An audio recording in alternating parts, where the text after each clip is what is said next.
Em primeiro lugar, boa tarde a todas as senhoras deputadas, todos os senhores deputados. Boa tarde ao público em geral, a todos que me honram com a presença nesse momento que convidado sou para dar os esclarecimentos que forem necessários.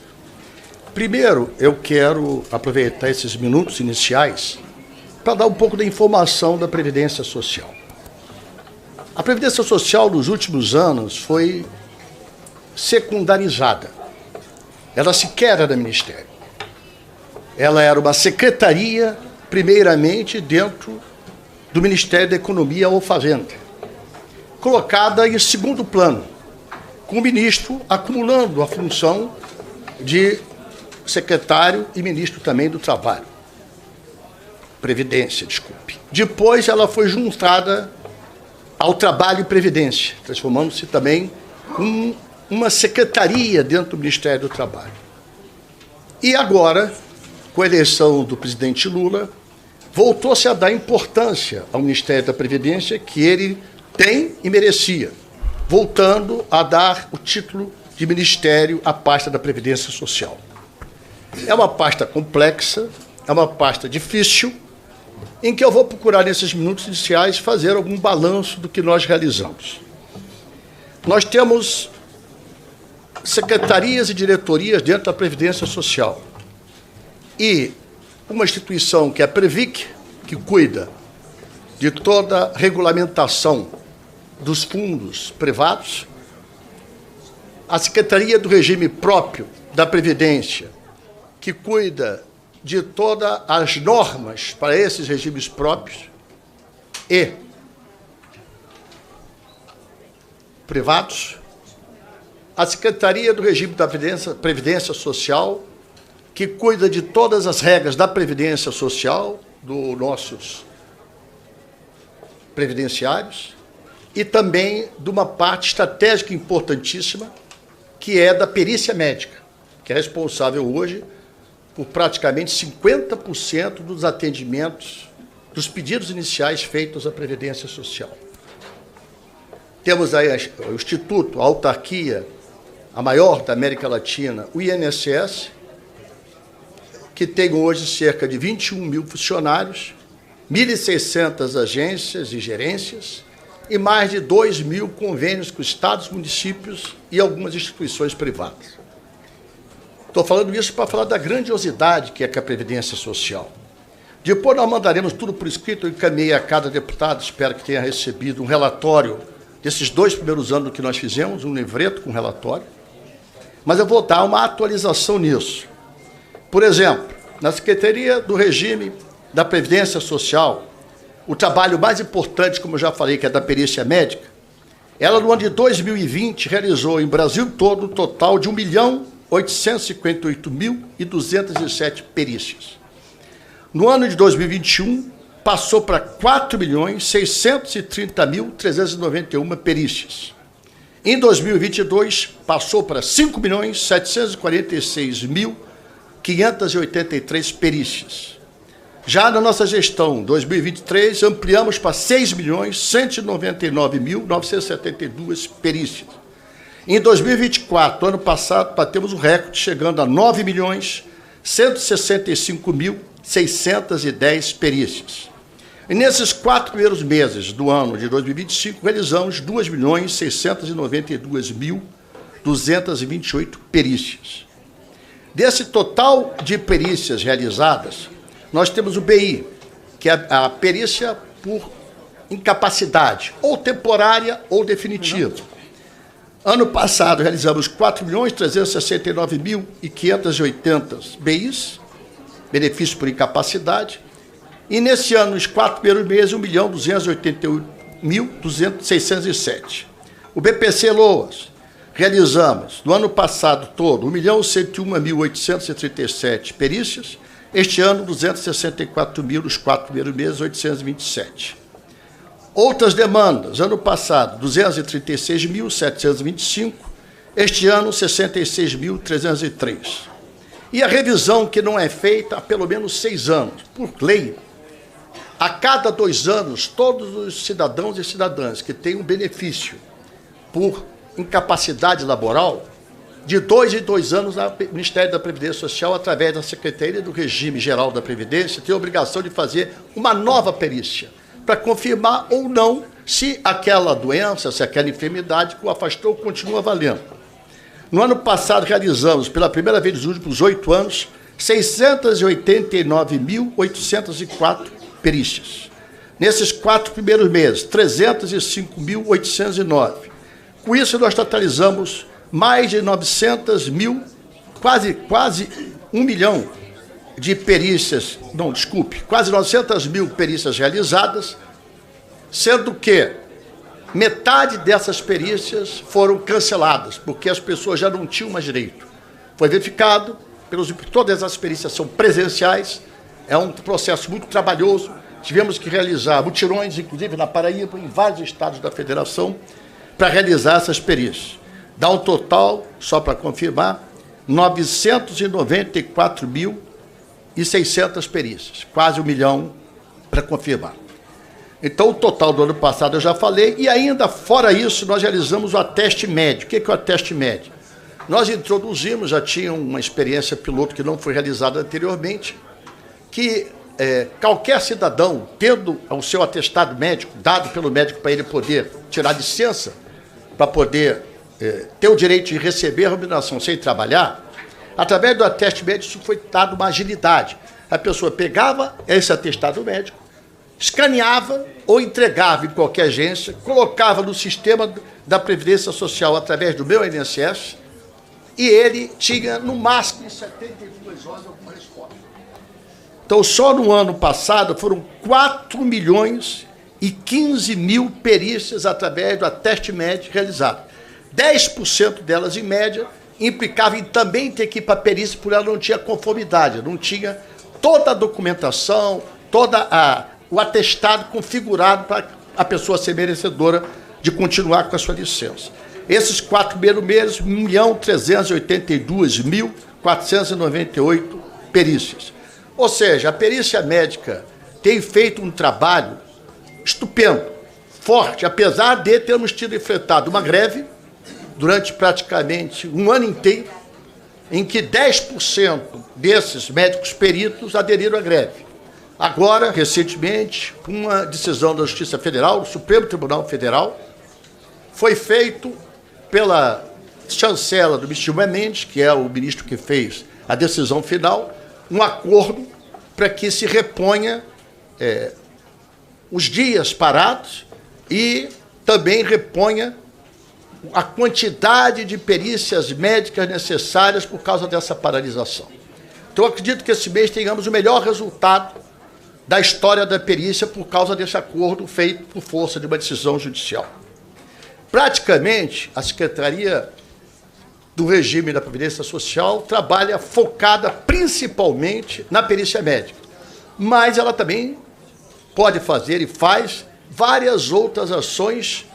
Por exemplo, estamos adotando agora, através de uma lei aprovada na Câmara e no Senado, a perícia conectada. O que é perícia conectada? É a perícia feita pelo computador. Qualquer cidadão de qualquer parte do Brasil, se eu tenho uma quantidade maior de peritos em São Paulo, por exemplo, e a pessoa está em Campina Grande, ou está em São Luís, ou está em Timon, essa pessoa, pelo computador, faz essa consulta com o médico perito de qualquer parte do Brasil e poderá ter a aprovação da sua perícia com a teleperícia ou telemedicina ou perícia conectada, como a gente está chamando agora. Então, esses são os avanços que a gente está tentando dar no sentido de melhorar o serviço daquele que é hoje o principal e maior desafio da Previdência Social. Por quê? É um retrato de uma realidade.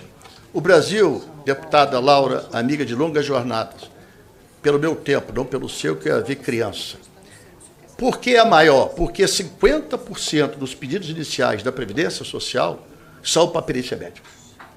E, em média, 50% desses pedidos não têm procedência, não podem continuar. 50% não são configurados, não têm respaldo para continuar.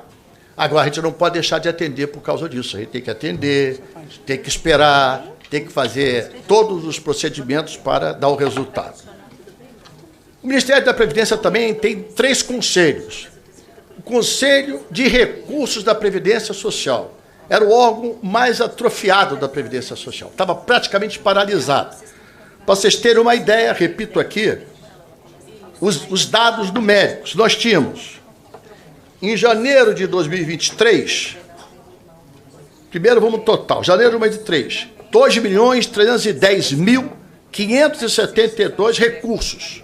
As pessoas que tinham seus processos indeferidos têm o direito de entrar no recurso. Quando entra o recurso, sobe para o Conselho do Recurso da Previdência Social. Tínhamos 2.310.572. Hoje, em março, aliás, tínhamos 988.346. Ou seja, em 2 anos, 2023 até 2024, 2025, tivemos 1.163.143 recursos julgados. É o melhor resultado da história do Conselho de Recursos da Previdência Social. E isso me muito orgulha, porque normalmente é a área que era mais visada e criticada pela demora. Então conseguimos avançar em 50% e, é claro, todo mês entra novos pedidos. Nós temos aqui, inclusive, as tabelas mês a mês, mas eu não vou cansá-los falando de números o tempo todo. Temos aqui também o regime da Previdência Complementar, algumas marcas junto com a Previc, que é a nossa instituição que cuida dos regimes próprios e complementares. Nós tivemos a resolução do Conselho, que abriga essa responsabilidade, de postergar os equacionamentos do déficit de 2022, porque tinha muitos déficits em 2022 que não tinham a correlação entre o dinheiro do trabalhador e do dinheiro do patrocinador não resolvia o pagamento do futuro das aposentadorias e pensões. Fizemos uma prorrogação disso, alteramos as regras da retirada de patrocínio, assegurando maior proteção providenciária dos participantes assistidos, porque muitos patrocinadores queriam retirar o seu patrocínio na medida que eles queriam ficar com o montante total do recurso que existia no fundo e não queriam aportar mais nada para continuar garantindo o pagamento das pensões e aposentadorias. Nós fizemos essa resolução que foi muito comemorada pelas instituições. Também fizemos uma resolução que autorizou a inscrição automática nas entidades fechadas de previdência. Antigamente, as pessoas tinham que fazer uma burocracia para pedir o seu ingresso. Quem quiser agora, aperta o botão, já ingressa para ter a chamada previdência complementar. É um dinheiro a mais daquele que a pessoa recebe normalmente para completar seu salário. Autorizamos também a regra da marcação de ativo para os títulos públicos, porque antes não podia se ter aplicação em títulos públicos. Depois dessa regra passou-se a ter o direito de ter ativo de dinheiro público, isso dando maior rendimento aos fundos. Aperfeiçoamos as regras de plano de gestão administrativa, permitindo a destinação de parte desse recurso em um fundo administrativo compartilhado, com a finalidade de viabilizar as operações de fomento e inovação para as entidades fechadas. Tem várias atividades feitas, várias resoluções, várias legislações, depois eu passo, mas a mais importante para mim foi a de educação previdenciária. Avançamos por meio de parceria estabelecida no âmbito do Fórum Brasileiro de Educação Financeira, com o programa Educação Financeira na Escola, parceria com a CVM e SEBRAE, Aprenda Valor, parceria com o Banco Central e Conscienciação, iniciativa do MEC, para que a gente dê instruções ao cidadão sobre como se precaver para o futuro para quem quiser ter o seu fundo de previdência próprio, além da previdência pública.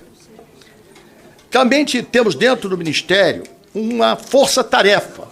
Essa força-tarefa é de fundamental importância, porque essa força-tarefa trabalha com uma inteligência junto à Polícia Federal e deflagra várias operações para detectar fraudes, corrupção, desvios. Ao que se sabe, tem notícias dentro do INSS da Previdência de fraude que remontam à sua criação, quando ainda era INAMPS, depois INPS, que foi mudando de nome. Só nesses 2 anos, foram iniciados 268 novos casos de fraude contra a Previdência Social, iniciativa da Previdência, da Inteligência e da Previdência. Concluído e encaminhado 171 casos de investigação, sempre com a parceria com a Polícia Federal. Instaurado 207 novos inquéritos policiais, todos em ação conjunta. Também ação conjunta com a Justiça, deflagramos 213 ações conjuntas, 125 especiais e 88 ações de flagrante. Nessas operações foram cumpridas 893 determinações judiciais, sendo 192 mandatos de prisão e 701 mandatos de busca e apreensão. Além disso, projeta-se, através dos cálculos do tempo que a pessoa vai ter de vida, vai ter mais 15, vai ter mais 10, que essas fraudes totalizaram uma economia de 1 bilhão e 100 milhões aos cofres públicos, ao longo do tempo.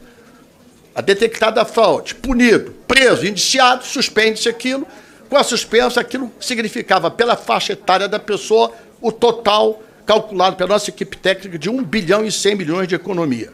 É um trabalho muito, muito importante da inteligência do Ministério, em que, e eu vou provar isso aqui, toda essa operação que deflagrou-se agora, para se apurar através da CGU do governo do presidente Lula, através da Polícia Federal do governo do presidente Lula, foi iniciada por uma auditoria feita pelo INSS do governo do presidente Lula para coibir fraudes e corrupção. Todas essas iniciativas estão registradas, são públicas, foram nossas e nunca tinham sido feitas anteriormente dentro da Previdência Social. Aqui eu também queria, estamos com 25 minutos,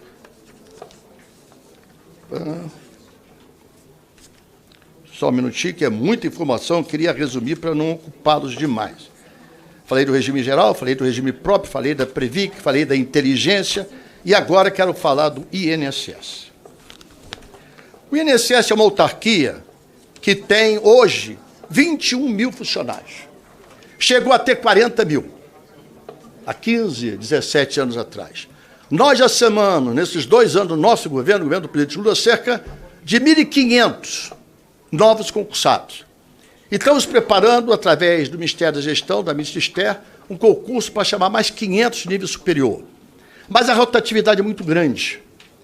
A cada ano tem um contingente grande que se aposenta, tem um contingente grande que passa para outros concursos que lhes são mais convenientes, ganha mais ou tem mais a ver com a sua vocação, e nós perdemos muitos funcionários todo ano. Então, buscamos esses mais 21 mil, mais 1.500, que era 20 mil, passou para 21.500, e vamos chegar a 22 mil até o final do ano. Nós temos cerca de 1.600 agências e gerências em todo o Brasil, e mais de 2 mil convênios. E nós temos uma plataforma digital, todos devem ter ouvido falar, chamada Meu INSS, que é a plataforma digital mais visitada do gov.br. São cerca de 74 milhões de acessos individuais por mês. Plataforma Meu INSS. E é responsável por 80% dos pedidos que chegam à Previdência Social. É através dessa plataforma, presidente Rui. Então, nós temos hoje 20% que é realizado dentro dessas 1.600 agências e 2 mil conveniados, e 80% através da plataforma INSS. O que quer dizer com isso? Aumentou muito o volume de pedidos. As pessoas começaram a ter mais acesso à informação, a buscar mais seus direitos. Então, chegamos, por exemplo, batemos um recorde em setembro com 1.400.000 pedidos iniciais. 1.400.000 pessoas em setembro de 2024 fizeram algum pedido à Previdência Social. 80% da plataforma digital. Por isso eu repito sempre, estou falando com muita tranquilidade para ficar bem didático, que hoje não existe fila da Previdência Social presencial. Existe fila virtual. 80% é através do sistema digital e 20% é catalogado em qualquer agência e a pessoa depois faz o seu pedido e vai para casa. Quando eu fui fazer, eu, pessoalmente, o pedido de aposentadoria da minha mãe, eu fui 5 vezes numa agência do Irajá, tendo que acordar às 5 horas da manhã, tinha um papelzinho que se dava quando chegava às 8 horas para poder esperar ser atendido de tarde. E não tinha registro nenhum. Então, há 15 anos atrás, não havia fila. Sabe por quê? Porque simplesmente não havia registro. Hoje, tudo é registrado na Previdência Social. Literalmente tudo. Tudo é documentado. Tudo é registrado pela plataforma. Inclusive, quem tiver algo errado fazendo, vai pagar porque vai aparecer. E nós aqui estamos para defender os nossos aposentados e pensionistas. A postura de vida, 42 anos de vida, com todas as certidões atualizadas negativas hoje. Todas as certidões de todas, várias negativas hoje. Em 42 anos de vida pública, e nunca me escondia. Eu nunca fiquei sem cargo público, eu já fui secretário de Estado do Governo do Estado de Janeiro, já fui secretário municipal da cidade de Janeiro, fui deputado federal, suplente senador, ministro do Trabalho e ministro da Previdência. Quem se coloca em posições relevantes também ganha muitos atritos, também ganha muitos inimigos e também ganha muita gente querendo o teu lugar, que é da vida, é do ser humano. É do ser humano. Então eu tenho muita consciência tranquila de que todas as atitudes necessárias para o INSS melhorar o seu serviço, eu busquei fazer. Agora, não é fácil.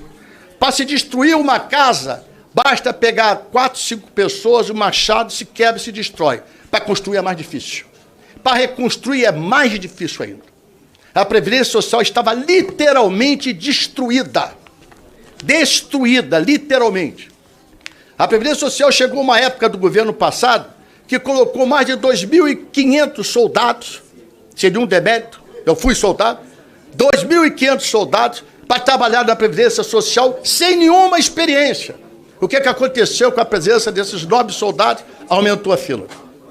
Por quê? Porque não tinha expertise, não conheciam. A Previdência Social tem problemas de fraude há muitos anos, não é de hoje, há muitos anos. Coibir essa fraude é uma tarefa muito difícil, porque, como eu já falei, isso não é uma estrutura micro que você pode ir, assinar um papel e resolve hoje. Não. Falou-se muito na imprensa, retratou, inclusive eu tenho uma nobre senadora que entrou com pedido de impeachment para minha pessoa por eu ser omisso. Quero informar a nobre senadora que eu não sou responsável da autarquia institucionalmente, eu sou ministro de Estado. Responsável pela autarquia institucionalmente é o seu presidente. Mesmo assim, quero dizer, eu não escondo nada. Nós, quando tivemos a primeira fala, não foi denúncia, dentro do Conselho, como eu falei, temos 3 conselhos, dentro do Conselho Nacional de Previdência Social, que trata sobre todas as diretrizes, discussão, debate sobre a Previdência Social, uma conselheira, que inclusive é minha amiga pessoal, a doutora Tônia, ela falou, olha, está crescendo muito umas instituições o número de filiados. Nós temos que olhar isso não pode ser possível, isso é fraude. Quando ela falou isso no meio de uma reunião do Conselho, e como vocês sabem, são inteligentes e preparados, todas as reuniões do Conselho você tem pauta anterior. Você comunica a todos os conselheiros, é um conselho quadripartite. Quadripartite. Representação dos sindicatos, representação dos trabalhadores aposentados, representação das entidades empresariais patronais, a FEBRABAN está lá, e representante do governo. Está lá, está as atas prontas. Eu dei muita relevância assim, ó, não pode ser isso discutido agora, porque senão foi matéria instalada e preparada para ter essa discussão. Aquele dia, tendo assento nesse conselho, como até hoje tem, é lei, o presidente do INSS, o diretor de benefícios, eu falei para os dois, vamos começar a verificar isso. E qual era o problema desse processo? Ali tem muita disputa. Quando alguém sente que uma instituição cresce em número de filiados, de associados, do que a outra, uma quer dizer, por que a outra cresceu e eu não? E eu quero ser mais sincero ainda, absolutamente verdadeiro, e é uma opinião pessoal, eu acho que o governo não deveria se meter nessa relação. É a relação entre o trabalhador e uma associação. O trabalhador quer, se entenda com a associação quer mantê-lo, faz uma cobrança, faz a sua taxa, pede para fazer um PIX, resolve entre eles. Resolveram colocar o INSS para esse trabalho, como se tivéssemos pouco trabalho. Repito, são 1 milhão de pedidos iniciais em média por mês. Qual o papel da Previdência ser intermediário desse processo? Sabe por quê? Para fazer o desconto em folha. É mais cômodo.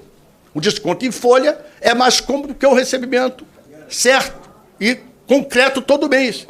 E dá mais trabalho para qualquer instituição ter que cobrar o aposentado, ter que ir até ele. Eu estou dando a minha opinião pessoal e não é de hoje. Está registrado. Já dei no Conselho, já dei para dentro do governo, não é de hoje. Porque é minha opinião, é meu direito como cidadão. Hoje eu estou enfrentando o desafio do problema enorme que eu agi em todo o tempo. Essa auditoria que eu pedi, peço por favor, se tiver aí para mandar cópia para cada um dos senhores deputados, que foi feita dentro do INSS, foi um pedido específico meu por causa dessa denúncia. Essa auditoria, 70%, 80% do que está hoje na conta está nesse relatório de apuração. Por favor, por gentileza, em nome da justiça, da verdade, que é o instrumento que deve ser o da vida de todos nós, leiam, que vocês vão ver que dentro do próprio INSS nós tivemos essa iniciativa. Essa auditoria levou de março a setembro para ser feita. Eu tive que demitir um diretor porque não concluía esse processo. Nós fizemos uma instrução normativa inédita, 165, para regular essa relação. Mas quero ser sincero e estou dando minha opinião pessoal. Não vejo solução do INSS ser intermediário de uma relação entre partes. É minha opinião. O que o INSS tem que fazer como intermediário dessa relação? Ora, se eu sou uma entidade representativa, eu busco prestar serviço, busco aposentado e faço a cobrança diária com ele. Faz um boleto, faz um Pix, como diz aqui meu neto sempre. Faz um Pix aí, vovô. Faz um Pix. Por que o INSS tem que cuidar disso? Acho que não é função principal do Instituto Nacional de Seguridade Social. Peço escusas aos meus parceiros do INSS, eu sei que vocês pensam parecido, e acho que a gente acaba criando mais um problema que não são poucos que nós temos. Não são poucos que nós temos. Eu não vou, só vou terminar, porque senão fica muito chato e eu gosto de ser questionado e vou responder com a educação e com o respeito que me merece o parlamento brasileiro. Quem respeita o povo, respeita o parlamento. Quem é democrata, respeita o parlamento. Quando o senhor presidente me convidou, disse a hora e o dia que o senhor quiser. Prontamente. Já não é a primeira vez que eu venho. Laura já esteve aqui comigo da outra vez, deputada Laura, desculpe. Então, eu respeito a democracia. Eu respeito a representatividade popular. E toda ação que agora está culminando com essas 200 investigações feitas pela Polícia Federal, pela CGU, são iniciativa do governo do presidente Lula, do qual eu faço parte, do qual eu sou ministro. Não são ações iniciadas, nunca teve uma ação desse porte na Previdência Social. Nunca, em tempo algum. Quem tem a verdade como instrumento de vida não teme nada. Quem fez errado, que a polícia prove e que vá para a cadeia. Nós não estamos aqui para acobertar ninguém que tenha roubado dinheiro do nosso aposentado e pensionista. Eu sei a luta que eu travo contra os juros. Eu sei os interesses, como falava Leonel Brizola, atrás de quem quer me ver pelas costas. Mas eu sou um homem que eu tenho no meu coração a verdade como instrumento de vida. E não só a mão limpa, que passa o sabão é fácil. É o coração limpo, a mente limpa.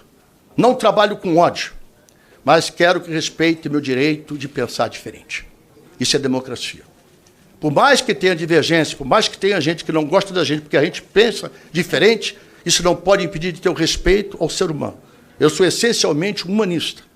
Eu respeito a vida, eu respeito o ser humano e eu respeito profundamente nossos aposentados e pensionistas, que são 40.660.000 que recebem todo mês o benefício da Previdência Social. São 75 bilhões de reais investidos.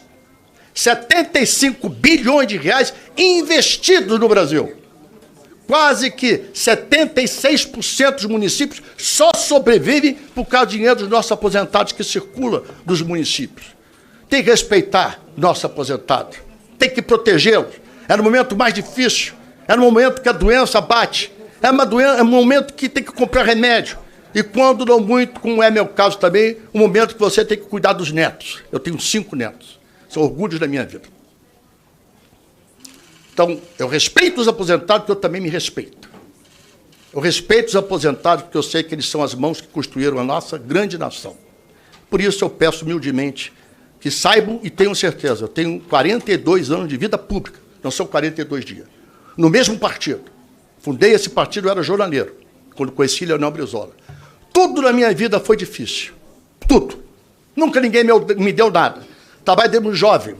Fui arrimo de família. Quem me deu a oportunidade da vida foi Leonel Brizola, que morto há mais de 20 anos, eu lembro dele todo dia pela gratidão que eu tenho a quem me deu todas as chances na vida. Muito obrigado.